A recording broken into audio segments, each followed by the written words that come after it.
Doctor, இப்போ செம்பருத்தி தேநீர் இருக்கு இல்லையா? அதை வந்து தினசரி பருகலாமா?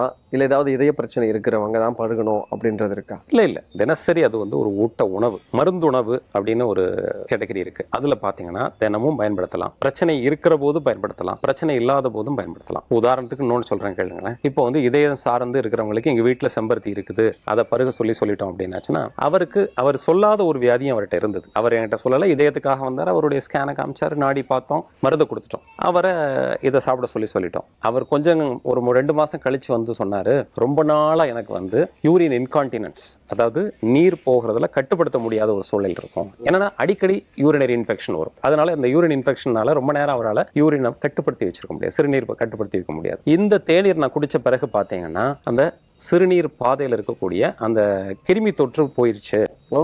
அந்த இப்போ வந்து கொஞ்ச நேரத்துக்கு யூரினை கட்டுப்படுத்த முடியுது அப்படிங்கிற ஒரு விஷயத்தையும் தகவலையும் சொன்னார்.